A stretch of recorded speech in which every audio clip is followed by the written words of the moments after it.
오늘 여러분 말씀을 보니까요, 예수님께서 10명의 이 나병 환자를 치료해 주시는 내용이 나옵니다. 이 나병이라는 것이 예전에는 문둥병이라 그랬는데, 그래서 문둥병이라고 하면 요즘에는 이 나병 환자들이 싫어하고, 이제는 또 한센병이다. 한센병도 언젠가는 여러분 싫다 그럴 날이 또 오겠죠. 한센병이냐? 그럼 이미지가 안 좋아서 또 바뀔 거예요. 계속 이렇게 사람들이 듣기 싫어하니까 문둥병에서 나병으로, 나병에서 한센병으로. 성경에는 여러분 나병이다. 그래서 전 나병으로 일단 지칭을 하도록 하겠습니다. 이게 여러분 언제 걸리는지도 모르고, 걸리면요 서서히 죽어가는데, 그냥 서서히 암 환자처럼 말라 죽어가는 것도 아니고 눈에 보이는 거죠. 그래서 막 손발이 잘려 나가기도 하고, 코나 귀가 떨어지기도 하고, 심지어 눈알이 빠지기도 하고, 그래서 점점 몸이 썩다가 마지막에는 비참하게 죽어가는 것. 난치병이고 약도 없어요. 거기다가 전염병이었습니다. 그래서 여러분 이 병에 걸렸다 하면요, 요즘에 우리 코로나 걸리면 격리하는 것처럼 이때에도 전염병이니까 격리를 시킵니다. 그러니까 사회에서도 버림받고 얼마나 외로웠겠어요. 그래서 동굴 같은 데서 나병 환자들끼리 모여 삽니다. 그러면은 가족들이나 이 사람들을 불쌍히 여기는 사람들이 지나가다가 먹을 거를 이렇게 좀 던져주고 가고, 그마저도 없으면은 이 사람들이 동네에 나와가지고 구걸을 하던가, 아니면 폭력을 행사하고 막 뺏어 먹고, 배고프면 눈에 보이는 게 없잖아요. 그러니까 나병 환자들이 나타나면 동네 사람들이 돌을 던지고, 심지어 나병 환자들한테 돌을 던져 죽여도 죄가 안 됐어요. 왜냐하면 전염병이기 때문에. 그래서 동네를 돌아다니면서 소리를 질러서, 왜? 가까이 가면 안 되니까 소리를 질러갖고 구걸을 합니다. 그 얻어먹는 사람들인데, 혼자 다니면 맞아 죽기가 십상이니까 어떻게 하냐면 몰려다닙니다. 그래서 오늘도 보니까 10명이서 몰려다니는데, 이거는 나라도 필요가 없어요. 국가도 필요가 없고. 여러분 북쪽에 갈릴리가 있고요, 중간에 사마리아가 있고, 남쪽에 뭐가 있어요? 뭐가 있어요? 유대 땅이 있잖아요. 가운데를 이렇게 쭉 요단강이 흐르죠. 근데 갈릴리하고 유대 땅은, 예루살렘에 있는 유대 땅은 서로 유대인들이기 때문에 교류가 있었는데, 가운데 사마리아 쪽 사람들은요, 사람들이 서로 교류를 안 합니다. 왜냐하면 여기는 혼혈 민족이라 우리 민족이 아닌 니네는 선민이 아니다. 그리고 유대인들이 싫어했는데, 여러분 거기 재밌는 게 오늘 본문에 보니까 이 10명의 나병 환자들이요, 사마리아인들과 유대인들이 섞여 삽니다. 이 사람들은 지금 내가 사마리아인인지 유대인인지가 별로 중요하지가 않아요. 그죠? 나병 걸린 사람들이, 나병 걸린 사람들끼리도 거기서 파가 있겠어요? 왜냐하면 이 사람 지금 자기네들끼리 모여 살아야, 숫자가 많아야 어디 가서 맞아 죽질 않거든요. 그래서 오늘 10명이 뭉쳐다녔다는 게 그 얘기입니다. 그래서 서로 당시 원수처럼 여겼던 유대인들과 사마리아인들이요, 이 나병 환자들이 오히려 함께 공동체를 이루어 뭉쳐다니게 됐다. 지금 그 얘기예요. 여러분 이런 걸 보면요, 사람이 싸우는 게 평안할 때 싸우는 경우가 많습니다. 지금 당장 먹고 살기 어려우면 싸움도 없어요. 아침부터 저녁까지 일하고 저녁에 들어와서 주무셔야 되는데 무슨 싸움이 있어요? 저녁 때쯤 돼가지고 할 일 없으니까 술 한잔 들어가고 정치 얘기하고, 너 1번이냐 2번이냐 그러다가 멱살 잡고 싸우고, 심지어 그죠? 지금 러시아하고 지금 우크라이나가 전쟁 중인데, 진짜 먹고 살기 힘들면 물론 서로 뺏어 먹으려고도 싸우겠지만, 근데 무슨 팔을 나누고 너는 사마리아 사람이냐, 너는 유대인이냐, 너는 1번이냐 2번이냐 이런 걸 할 때 보면요, 대부분 사람들이 어느 정도 먹고 살만하니까. 진짜 예를 들어서 우리나라가 외부에 침입을 당했다 그러면 백성들이 탁 뭉치겠죠. 그러니까 여러분 사회에서 저주받았다라고 이 자타가 인정하는 이 불쌍한 사람들을요, 이 사람들은요 서로 오히려 하나가 되더라. 이 사람들을 여러분 예수님이 긍휼히 여기시고 병을 고쳐주십니다. 그러면서 예수님이 나병 환자들에게 하시는 얘기가, 여기 보세요. 앞에 보세요. 앞에. 뒤에 저 텔레비전 나오죠? 네. 예수께서 예루살렘으로 갈릴리에서 사마리아로 거쳐서 내려가시다가 한 마을에 들어가셨더니 나병 환자 10명이 있는데 소리를 질러서, 왜냐면 예수님 옆에 못 와요, 이 사람들은. 주님, 우리 불쌍히 여겨주십시오. 그랬더니 예수님이 보시고 뭐라 그래요? 네 병이 깨끗함을 받았다가 아니에요. 그게 아니고 가서 제사장들에게 너희 몸을 보여라 그럽니다. 여러분, 이건 왜 그러냐면요, 옛날 구약 율법에 레위기 13장에 보면요, 이 문둥병자들, 나병 환자들이 자기가 나병이 나았는지 안 나았는지를 제사장들이 평가합니다. 그래서 제사장이 나병이 나았다 그러면 나은 거고, 아직 아니다 그러면 다시 또 격리되는 거예요.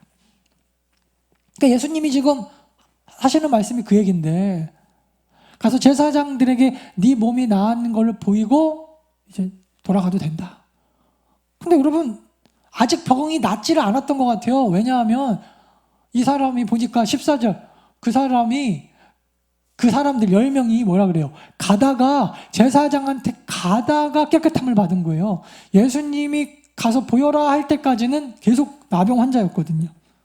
여러분, 이 예수님이 제사장한테 가서 네 몸을 보여라 하는 이 얘기를 지금 10명의 문둥병자들이 들어야 됩니까? 말아야 됩니까?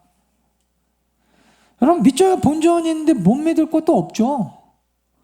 저는 이게 굉장히 중요하다고 생각합니다. 제가 뭐 오래 산 거는 아니지만요, 제가 인생을 살면서 깨닫게 되는 것 중에 하나가 뭐냐면 이런 게 있어요. 쓸데없는 고집만 부리지 않아도 세상이 참 살기가 편해지는 걸 많이 느낍니다. 그러니까 보면은 세상 어렵게 살아가시는 분들 보면은 무슨 자존심, 쓸데없는 고집, 이걸 못 버려요. 여러분, 출애굽 때 모세가 구리죠, 구리. 놋으로 뱀을 만들었어요. 구리로 뱀을 만들고 뱀 모양을 만든 다음에 딱 올려놓고 아픈 사람들마다 하나님이 이거 쳐다보면 산다고 합디다. 막 열병 걸려서 죽어가는 사람들한테 이거 쳐다보면 산다 그랬습니다. 그럼 여러분, 저 같으면은 지금 당장 죽어가는데 몸이 아파갖고 막 열이 올라오는데 가서 봐야 될 거 아니에요. 저 같으면 볼 것 같은데 사람들이 그때 안 가는 사람들이 있더라니까요. 믿음이 없어서의 문제라기보다 자존심이죠. 그래서 아마 좀 그랬을 것 같아요. 내가 죽으면 죽었지, 그죠? 네 말은 안 듣는다. 내가 죽으면 죽었지, 그런 거 안 한다. 그러니까 죽는 거예요. 왜 죽나 보면요, 여러분, 내가 죽으면 죽었지, 그건 못 한다. 대부분 그런 분들은 돌아가시더라고요. 끝까지 고집 피우다가 여러분 죽는 사람이 있어요. 여러분, 복음이 무엇입니까? 복음은요, 어려운 게 아닙니다. 기독교의 복음이 너무 쉬우니까 사람들이 뭐라 그러냐면, 내가 다른 종교를 믿으면 믿었지 기독교는 못 믿겠다. 어떻게 믿기만 하면, 아무것도 안 해도 믿기만 하면, 그러니까 여러분, 믿기만 한다는 게 아무것도 안 한다는 게 아닌데, 그 바보 같은 소리인데, 믿으면요, 여러분, 너무 신기한 게 믿는 사람들은 삶이 바뀐다니까요. 보세요, 그죠? 삶이 바뀌어가지고 믿음이 생기는 게 아니라 예수 그리스도의 피로 내가 구원받는다 라고 믿는데 그 사람의 삶이 바뀌잖아요. 자기가 누구인지 이제 알게 되니까, 내가 예수 그리스도의 피로 거듭난 새 생명이네? 그러면요, 죄를 짓기가 싫어져 버려요. 그게 믿음입니다. 그래서 자꾸 교회에서 믿음을 강조하는 거예요. 행위를 강조하면요, 나중에 그 행위 때문에 오히려 여러분 지옥에 떨어지는 경우가 얼마나 많은지 몰라요? 아니요, 대부분 그래요. 다 보면. 그러니까 여러분, 왜 성경에서 계속 믿음을 얘기하는가? 믿기만 하면 돼요. 어려운 게 아닙니다. 이걸 어려워하는 사람들이 이상한 사람들이죠. 그거 가지고 어떻게 이렇게 쉬울 수가 있냐? 어떻게 아무것도 안 할 수가 있냐? 세상에 그런 게 어디 있냐? 더 할 게 없습니다. 복음은 그게 답니다. 오늘 이 나병 환자들이요, 이만큼의 믿음이 있었고 이만큼의 순종이 있었습니다. 그래서 제사장에게 보이려고 가는 길에 보니까, 그 믿음을 가지고 가는 길에 보니까 자기의 몸이 나은 걸 알았어요. 여러분, 그러므로 믿음이 뭡니까? 믿음은요, 믿음이 있는지 없는지는 잘 몰라요. 지금 자기가 믿음이 있는지 없는지 몰라요. 그죠? 여러분, 아시는 분은 거의 없을 거예요. 내가 믿음이 있는지 없는지, 내가 지금 어떻게 사는지를 보면 알아요. 그 믿음이 있다고 왠지 믿어지는데 그냥 가만히 있으면 그 믿음이 없는 거고, 진짜? 아직 안 나섰는데 진짜 가보라고? 안 믿기는데? 이러면서 가시는 분 있잖아요. 안 믿기는데? 그러니까 여러분, 믿음이라고 하는 건 머리로 하는 게 아니죠. 안 믿기는데 그러면서도 가는 사람이 믿음 있는 거예요. 그래서 그래서 여러분 이 10명의 문둥병자들은 이제 믿음이 지금 있었어요. 안 믿기는데 그랬던 뭐든 믿음이 있었다니까요. 그래서 가다가 자기 몸이 나은 것을 알게 됩니다. 얼마나 감사합니까? 100% 확신하는데 제사장한테 안 가는 사람도 있겠죠. 예, 그건 믿음 없는 거예요. 근데 오히려 여러분 진짠가? 긴가 민가 하는데 한번 해보는 거 있잖아요. 한번 해보는 거. 이게 믿음이라니까요. 이걸 어려워서 사람들이 안 하는 이유가 뭔가 제가 보니까 결국 고집이에요. 고집. 에휴 목사님 그런 얘기 하지 마. 에휴 목사님이 세상을 잘 모르는구만. 이러는 분들 보면은 대부분 여러분 믿음이 없어서 그래요. 믿음. 성경에서 말하는 믿음은요, 내가 뭔가를 연구하고 뭐 책을 읽고 뭘 해가지고 내 안에 확신이 서가지고 그 다음에 움직이는 게 아닙니다. 하나님이 말씀하신 거니까 세상적인 기준으로는 말이 안 되는데 그냥 가는 거죠. 진짜요? 아니, 아직 안 나섰는데 아직 그대로인데 뭘 나보고 해보라는 겁니까? 그러니까 여러분 그 믿음을 가지고 14절 뭐예요? 가다가 지금까지는 아니지만 가다가 깨끗함을 받았다는 것입니다.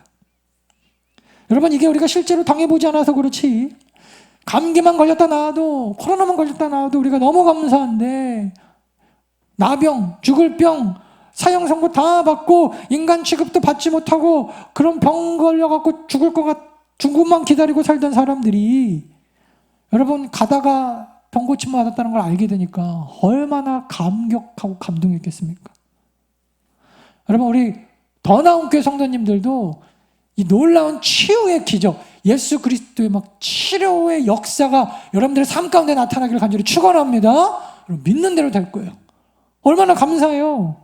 그런데 여러분 이 10명의 나병 환자 중에 9명은 그냥 가던 길 가고 한 명, 근데 그 한 명이 사마리아 사람인데 사마리아 사람 한 명만 예수님께 돌아와서 하나님께 영광을 올려드리면서 감사했다라는 거예요. 15절에 보니까 같이 읽습니다. 15절 시작. 그 중에 한 사람이 자기가 낳은 것을 보고 큰 소리로 하나님께 영광을 돌리며 돌아와 예수의 발 아래에 엎드려 감사하니 그는 사마리아 사람이다. 일부러 여러분 누가가 이거를 강조해서 표현합니다. 그는 사마리아 사람이었다. 여러분 여기서 우리가 깊이 생각해야 될 게 하나 있는데 여러분 감사가 병 고침의 조건은 아닙니다. 무슨 말이냐면 너 안 감사해? 안 감사하면 너 병 못 나서. 여러분들이 뭐 사업이 잘 되는 게 감사하면 사업이 잘 되고 감사 안 하면 사업이 못 되고 이런 조건은 아니에요. 예수님께서 10명의 나병 환자들을 고치시면서 나한테 와서 나중에 꼭 감사해야 된다 아니면 니네 재발될 거다 뭐 그런 얘기는 안 하셨습니다. 그런데 여러분 예수님이 뭐라 그러냐면 예수님께서 17절 같이 읽어볼까요? 시작. 예수께서 대답하여 이르시되 10사람이 다 깨끗함을 받지 아니하였느냐? 그 9은 어디 있느냐? 섭섭하다. 여러분 하나님은 섭섭함도 없으실 것 같고 막 질투도 안 하실 것 같고 그러죠. 성경에서 말씀하는 하나님의 우리를 향한 사랑은요 아주 그냥 분명합니다. 하나님은요 사랑하는 데 있어서 우선순위가 분명해야 돼요. 나와 너 사이에 누구도 들어갈 수 없어. 그것이 네가 사랑하는 자녀일지라도 부모일지라도 가정일지라도 부부관계일지라도 나와 너 사이에는 들어갈 수 없다. 그게 여러분 하나님께서 우리에게 말씀하신 사랑의 우선순위예요. 아니면 나 질투한다. 아니면 나 섭섭하다. 여러분 그게 성경이 하나님에 대하여 말씀하고 계신 거 아니에요? 여러분 그래서 우리 안에 있는 이 성품이 하나님께로부터 왔다 그랬죠. 그래서 우리의 삶을 돌아보면요 우리가 막 사랑하는 데 있어서 때로는 막 그 사랑하는 사람을 막 그리워하고 생각하고 막 그죠? 그 다음에 그 사람이 나를 사랑하지 않으면 못 견디고 이게 다 뭐예요? 그 하나님으로부터 온 마음이라니까요. 그리고 내가 사랑하는 사람이 다른 사람을 더 사랑하면 내 안에 막 질투심이 일어나서 못 견디는 그런 마음. 그게 여러분 다 하나님으로부터 온 거라니까요. 예수님이요 여러분 감사해야 된다라고 명령하시진 않았지만 당연한 것에 대하여 하지 않는 이 9명에 대하여 섭섭하다라는 거예요. 섭섭하다.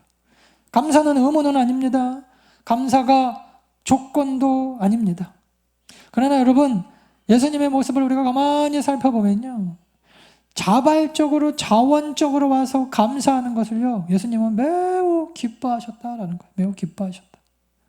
여러분 마땅하게 예수님 하나님께 올릴 감사를 마땅하게 올려드리고 여러분 주변에 있는 많은 사람에게도 날마다 여러분 그 마땅한 감사를 표현할 줄 아는 우리 성숙한 믿음의 성도님들 다 되어지시기를 주님의 이름으로 축원합니다.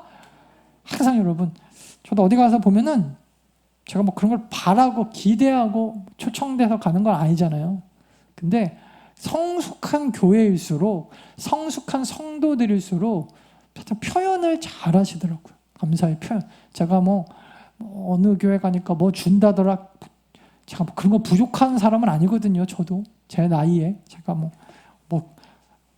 받으러 다니고. 근데 참 신기한 게 여러분 제가 부족해서 그럴 수도 있는데 아니면 제 안에 하나님의 마음이 있는 거겠죠. 섭섭해요. 저 사람들은 참 기본이 안 돼 있네. 그런 섭섭함 있잖아요. 기본이 안 돼 있네. 그래서 저도 굉장히 조심하려고 그래요. 우리 교회 오시는 뭐 어떤 분이라도 엊그저께도 목사님들하고 모임하고 있는데 정수기를 수리하러 오신 거예요. 저는 그런 거는 잘 배웠어요. 어렸을 때 뭐 버스 타고 갈 때는 버스 기사분들한테 뭐 또 내가 신세지면 누구한테 아주 작은 거라도 늘 인사를 해야 된다, 표현해야 된다. 저는 부모님이 그런 걸 참 잘 가르쳐 주신 것 같아요. 네가 받았으면 받은 대로 꼭 돌려주는 것이, 아무리 목회자라도 받았으면 돌려주는 것이 참 성숙한 거고 귀한 거다.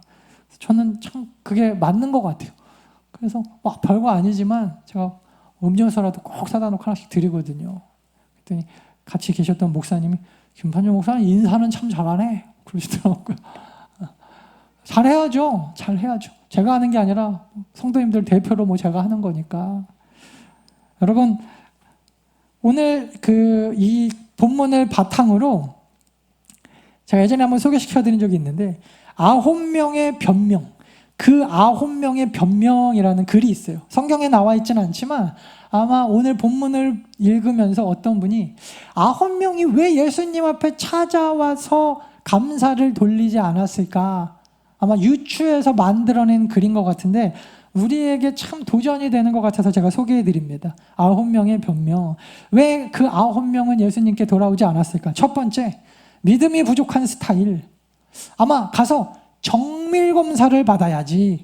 의사와 제사장에게 가서 진짜 내가 나은 거 맞는지 정밀검사 받아야겠다. 나은 것 같긴 한데 누가 봐도 내 살이 깨끗하게 됐는데 그러다가 다시 도질 수도 있으니까 정확하게 내가 검사 받고 그 다음에 가서 감사해도 늦지 않다. 두 번째는요, 여러분, 소위 신중론자. 가고 감사드렸는데 감사드린 다음에 또 재발하면 어떡해? 확실하게 된 다음에 확실하게 며칠 두고 봐야겠다, 몇 년 두고 봐야겠다 라는 어떤 그 신중론자. 정말 다 나았으면 재발 안 하면 몇 년 지나도 내가 죽기 직전까지 재발 안 하면 죽기 직전에 감사해야겠다. 심하면 뭐 그렇게 되는 거죠. 아직 몰라. 세 번째는요, 회의론자. 원래 내 병이 나 병이 아닌 거 아니야? 그냥 가만히 있었어도 낫는 건데 우연인 거 아니야?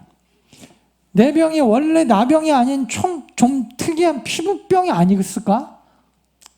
뭐 대단한 병도 아니었다 보다 내가 괜히 그냥 나병인 줄 알고 깜짝 놀라가지고 나병 환자들하고 몰려다녔나? 회의론자. 네 번째는 때가 돼서 나온 거 아니야? 때가 돼서. 예수님이 내가 딱 나을 때쯤 꼭 이렇게 기도해 주셔갖고 나았다 이렇게 얘기해 주신 거 아니야? 자연현상 아니야? 어떤 병에 걸렸다가 나았을 때 어떻게 나았어? 이렇게 물어보면 뭐 약도 좀 쓰고 병원에도 가긴 했지만 뭐 나을 때가 돼서 나았는 것 같아. 뭐 그때 예수님한테 기도도 좀 받았어. 그죠? 다섯 번째는요, 지금 일단 이 사람은 원래 나병 걸리기 전에 뭐 사업을 크게 했던가 아니면은 뭐 모아놓은 재산들이 많거나, 근데 갑자기 나병 판정받고 지금 쫓겨나와가지고 자기 옛날 재산들 잘 있나? 그거 궁금해서 가버렸다라는 거예요. 병도 낫고 했으니까 갑자기 여러분 몰려드는 걱정이 뭐냐면 먹고 살 걱정이 갑자기 불현듯 드는 것입니다. 빨리 가서 내가 그때 그냥 다 남겨두고 왔던 그 재산, 그거 어떻게 됐나? 목숨을 잃을 판에 재산이 뭔 소용이냐? 나병에 걸렸는데 재산이 무슨 소용이 있냐? 그러고 내가 두고 나왔던 그 재산. 여러분, 사람이 화장실 들어갈 때 다르고 나올 때 다르다고. 제일 먼저 내 재산, 내가 그때 괜히 그거 다 사람들 나눠주고 왔네. 그 도로 찾으러 가야겠다. 재산 걱정. 6번째는요, 가족들과 식구들 걱정. 감사도 감사인데 일단 내가 나와 같이 전에 있었던 내 가족, 식구들, 특히 자기 아내, 부인 아직까지 수절하면서 살고 있나 아닌가 궁금해가지고, 그죠? 그리고 가족과 식구들 먼저 보고 그 다음에 예수님, 그 다음에 감사. 이게 6번째고. 7번째, 뭐 예수님이 뭐 특별하게 해준 것도 없네. 이거는 제가 종종 듣는 것 같아요. 그게 답니까? 뭐 이런 거 있잖아요.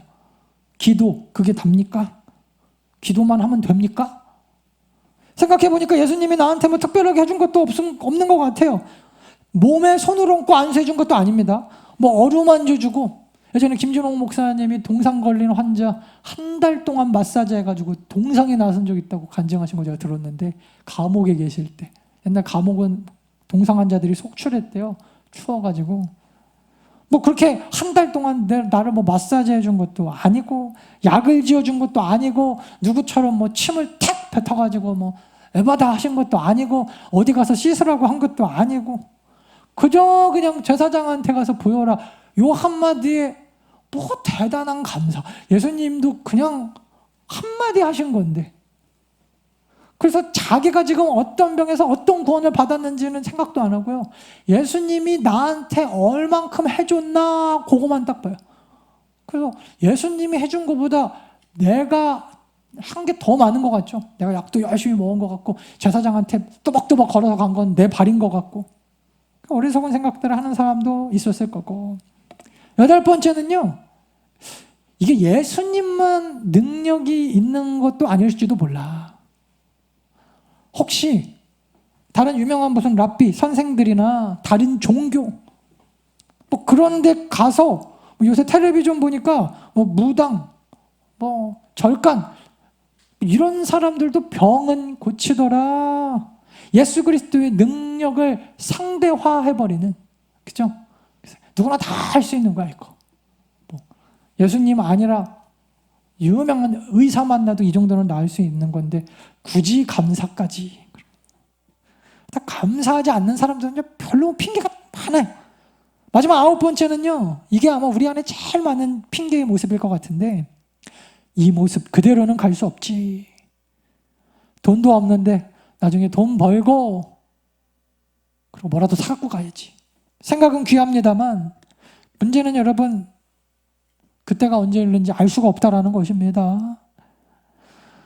가서 목욕이라도 하자, 새 옷이라도 입고 오자, 예물이라도 가지고 가야지. 그리고 미루다가 나중에 찾아갔더니 예수님은 이미 승천하신 후더라라는 거예요. 근데 여러분, 이 사마리아 사람은 달랐습니다. 이 사마리아, 그 중에 한 사람이었던 이 사마리아 사람은, 여러분, 핑계 대려면 핑계 댈 거 많아요. 근데 그 모습 그대로 예수님 앞에 감사하러 갑니다. 이게 중요합니다. 그 중에 한 사람, 사마리아 사람은 그대로 돌아가서 나병 환자 옷 그대로 입고, 더러워진 옷 그대로, 붕대를 감은 모습 그대로. 그러면 어떠냐? 그리고 예수님 앞에 갔어요. 그리고 큰 소리로 영광을 돌리면서 돌아가서 예수의 발 앞에 엎드려 감사했다. 저는 아마 이 사람이요, 이런 마음이었을 것 같아요. 이 사람은 평생 격리만 되어서 살아왔으니까 사람이 그립거든요. 그러니까 나를 낫게 해준 예수 그리스도 한 번 부둥켜 안고, 예전에는 감히 다가갈 수 없어서 소리만 질렀던 사람이 이제는 예수 그리스도 앞에 가서 그를 부둥켜 안고 실컷 울면서 하나님 앞에 영광 돌려보고 싶다. 여러분, 그 마음 아니었겠어요? 제가 한 5년 전쯤에 우리 선율이가 예전에 문화센터에서 하는 무슨 애들 배우는 그 체조 같은 거 있어요. 트니 뭐 이런 거 있어요. 트니 이렇게 하고 춤추는 거. 그 영상을 봤는데 제가 깜짝 놀랐네요. 거기 그 트니 선생님이 보통 이제 체육 전공하신 선생님들이 유치원 선생님 많이 그거 하러 오시는데 처음에 시작할 때 만나서 반가워요. 막 노래하는 게 있어요. 막 노래하면서 얼굴을 막 비비는 거예요. 얼굴을. 우리 얼마나 놀랐는지. 그때는 그게 선생님들이 아이들을 향한 사랑의 표현이었는데 와, 요즘엔 상상이 안 가죠. 그렇고 막 볼을 이렇게 비비면서 어린아이들 한 명씩 이렇게 인사를 해주는데 엄마들이 막 자기 아들 얼굴을 막 선생님 얼굴에다 막 비비고 있는데 와, 요즘 같을 때는 정말 뭐 병이라도 옮길까 봐 얼마나 놀랄 일인데 물론 입을 댄 건 아니었지만 그래서 야, 이게 참 세상이 이렇게 많이 변했구나. 그래서 저는 이 사람이 딱 그랬을 것 같아요. 나병 환자로 평생 살면서 가장 해보고 싶었던 게 뭘까? 많은 사람들과 함께 부비면서 사람들 사이에서 살고 싶은 건데 근데 여러분 그것 때문에 다른 사람들은 다 먼저 돌아가 버렸는데 예수님께 돌아온 사람 한 명도 없는데 이 사람은 그걸 누구랑 제일 먼저 하고 싶었던 거예요? 예수님이라니까요. 예수님 붙잡고 내가 얼굴 부비면서 울어보고 싶다. 그 발 아래 엎드려 정말 하나님 앞에 영광 돌리며 예배하고 싶다. 그거 아니에요. 그러니까 있는 모습 그대로 예수님이 우리를 얼마나 환영해 주시고 나를 얼마나 긍휼히 여겨주셨는데 추한 모습이면 어떠냐. 예수님은 내 모습 이대로도 다 받아주실 거다. 그 믿음이죠. 예, 여쭈면 여러분 그 모습을 보고 많은 사람들은 면박을 줬을지 몰라요. 빈손으로 왔냐? 감사하러 오는 사람이 뭐라도 들고 와야지. 옷이라도 제대로 입고 와야지. 거짓골 그대로 와러 왔냐? 비웃을지도 모릅니다. 근데 여러분 중요한 것은요, 그럼 감사의 내용이라기보다 지금 있는 모습 그대로 예수님 앞에 감사하는 게 더 중요한 거예요. 우선 감사, 최우선적으로 감사. 사랑하는 여러분, 우리가 이 세상을 한순간도 빠짐없이 하나님의 은혜로 사는 것을 여러분 믿으십니까? 그렇다면 여러분 우리 안에 감사하지 않을 이유만 찾는 것이 아니라 오히려 여러분 감사할 이유를 더 많이 찾아야죠. 왜? 매 순간 우리가 하나님의 은혜로 살아가는데 우리의 삶을 한번 돌아볼 수 있기를 바랍니다. 그리고 감사하지 못할 이유만 찾는 성도들이 아니라 그 안에서도 감사할 이유를 찾아내는 오늘 그 중에 한 사람, 이 사마리아 사람과 같은 여러분 이러한 우리 성도들이 될 수 있기를 바랍니다. 제가 삶에서 느끼는 지혜 하나가 또 있다면 목회하면서 24시간 완벽한 사람은 없더라고요. 그래서 감사는요 조건이 아니에요. 행복도 뭐가 조건이 있어 행복한 게 아니더라고요. 제가 언제 느끼냐면 병원 응급실 같은 데 가보면요 거기서 감사의 그 기도를 정말 많이 들어요. 심지어 여러분 곧 있으면 이제 하나님 앞에 서실 분들도 제가 병원 신방을 가보면 목사님 너무 감사합니다. 지금 당장 아파 누워 계신 분들이 제일 많이 하는 게 정말 저는 그래서 야 이게 구원받은 성도들의 모습이구나. 두려워하거나 불안해하거나 막 저주하거나 내가 뭘 잘못했습니까? 뭘 잘못해서 내가 이런 병에 걸렸습니까? 그런 분들은 없어요. 너무 신기하더라고요. 우리 성도들은요 가면요 제일 먼저 하는 게 감사해요. 그 환자들이 환우분의 또 식구들이 목사님 너무 감사합니다. 이만한 게 너무 감사해요. 오히려 여러분 병원이나 막 어려움이 있을 때 더 감사가 많더라니까요. 행복해서 감사하는 게 아닙니다. 오히려 감사함으로 우리 안에 우리 가정 안에 하나님께서 주신 행복이 평안이 축복이 오히려 머물게 되는 거예요. 머물게. 감사가 축복을 머물게 한다는 것입니다. 그래서 여러분 오히려 감사한 사람이 행복하죠. 반대로 감사가 없는 곳은요 행복도 없습니다. 말씀을 마칩니다. 이스라엘의 탈무드에 보면요 감사에 관한 명언이 있는데 이런 얘기가 있어요. 감사를 모르는 자를 벌하는 법을 하나님께서 만들지 아니한 것은 감사할 줄 모르는 자는 이미 불행으로 벌하셨기 때문이다. 감사하지 않으면요 이미 그 자체가 불행하기 때문에 그냥 형벌이라는 것입니다.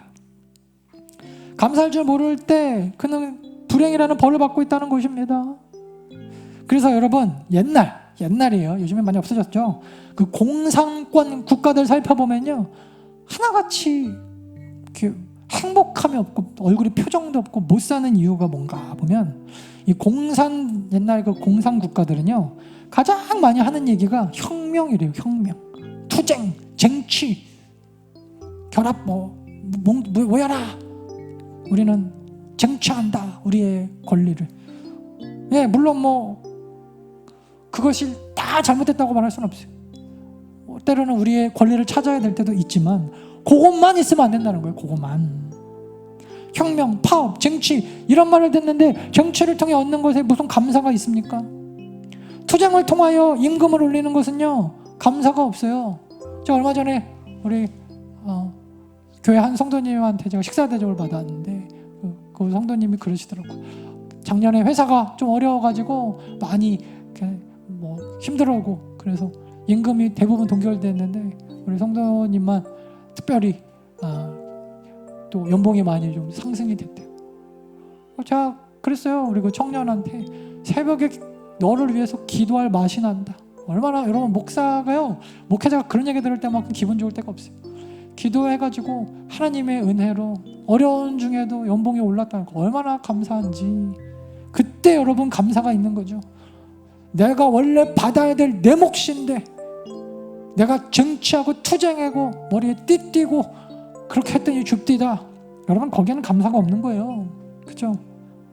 빼앗는 곳에는 감사가 없습니다. 뒤집어 말한다면요 감사가 없는 곳에는 늘 투쟁과 전쟁, 미움, 다툼, 다른 사람에 대한 불신, 남이 잘 되는 것에 대한 배아픔, 불행 그런 것만 있어요. 그런 것만. 주 안에 사랑하는 여러분, 감사의 기도를 하나님이 들으시는 줄 우리는 믿습니다. 그래서 날마다 우리의 삶 가운데 그 중에 한 사람처럼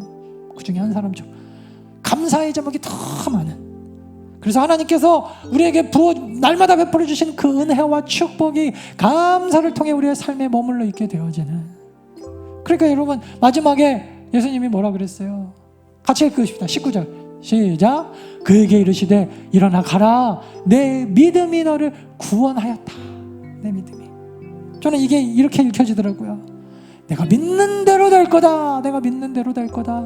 할렐루야. 얼마나 멋집니까? 네가 감사하는 대로 믿는 대로 감사할 일들이 생길 거고 불평하는 대로 믿는 대로 불평할 일들이 더 생길 거다. 내 믿음대로 될지어다. 여러분 믿는 대로 되는 이 축복, 여러분들이 날마다 감사한 그 믿음대로 여러분들의 삶의 축복이 머무는 우리 더 나은 성도들 다 되어주시기를 주님의 이름으로 축원합니다.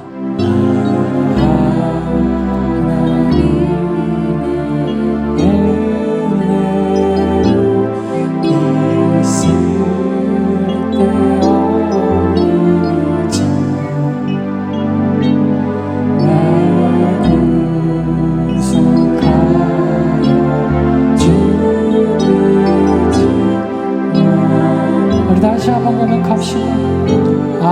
하나님의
말씀 생각하시면서 핑계 내려고 하면요 감사하지 못할 이유가 우리의 삶에 얼마나 많은지 모릅니다.